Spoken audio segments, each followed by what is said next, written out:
राजाओं की दूसरी किताब अध्याय 16। यहूदा का राजा आहाज। रमल्याह के पुत्र पेकह के 17वें वर्ष में यहूदा के राजा योताम का पुत्र आहाज राज्य करने लगा। जब आहाज राज्य करने लगा तब वह 20 वर्ष का था और 16 वर्ष तक यरूशलेम में राज्य करता रहा।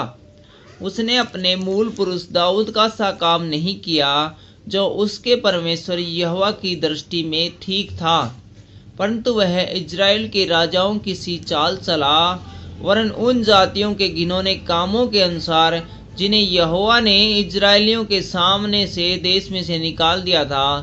उसने अपने बेटे को भी आग में होम कर दिया। वह ऊंचे स्थानों पर और पहाड़ियों पर और सब हरे वृक्षों के नीचे बलि चढ़ाया और धूप जलाया करता था। तब अराम के राजा रशीन और रमल्याह के पुत्र इजराइल के राजा पेकह ने लड़ने के लिए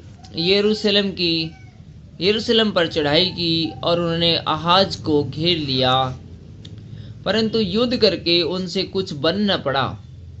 उस समय अराम के राजा रशीन ने एलत को अराम के वश में करके यहूदियों को वहां से निकाल दिया।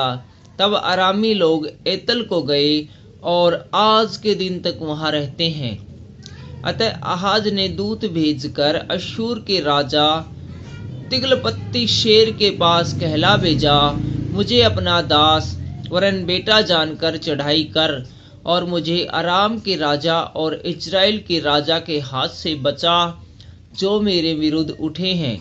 आहाज ने यहोवा के भवन में और राजभवन के भंडारों में जितना सोना चांदी मिला उसे अश्शूर के राजा के पास भेंट करके भेज दिया। उसकी बात मानकर अश्शूर के राजा ने दमिश्क पर चढ़ाई की और उसे लेकर उसके लोगों को बंदी बनाकर कीर को ले गया और रसीन को मार डाला।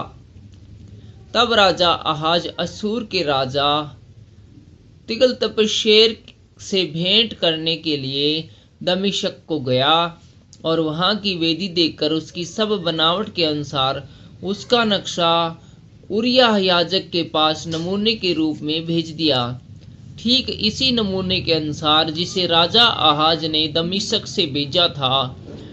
उरिय्याह याजक ने राजा आहाज के दमिश्क से आने से पहले एक वेदी बना दी। तब राजा दमिश्क से आया, तब उसने उस वेदी को देखा और उसके निकट जाकर उस पर बलि चढ़ाई। उसी वेदी पर उसने अपना होम बलि और अन्न बलि जलाया और अर्घ दिया और मेल बलियों का लहू छिड़क दिया। और पीतल की जो वेदी यहोवा के सामने रहती थी उसको उसने भवन के सामने से अर्थात अपनी वेदी और यहोवा के भवन के बीच से हटाकर उस वेदी के उत्तर की ओर रख दिया।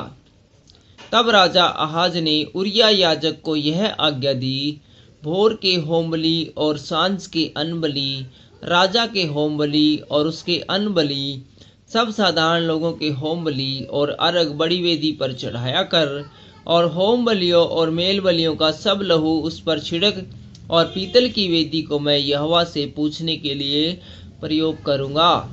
राजा आहाज की इस आज्ञा के अनुसार उरिय्याह याजक ने किया। फिर राजा आहाज ने कुर्सियों की पटरियों को काट डाला और होदियों को उन पर से उतार दिया और बड़े होद को उन पीतलों के बैलों पर से जो उसके नीचे थे उतार कर पत्थरों के फर्श पर रख दिया।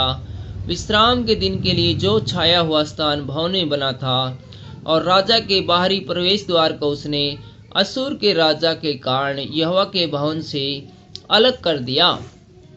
आहाज के और काम जो उसने किए वे क्या यहूदा के राजाओं की इतिहास की पुस्तक में नहीं लिखे हैं? अंत में आहाज अपने पुरखाओं के संग सो गया और उसे उसके पुरखाओं के बीच दाऊदपुर में मिट्टी दी गई और उसका पुत्र हिजकिय्याह उसके स्थान पर राज्य करने लगा।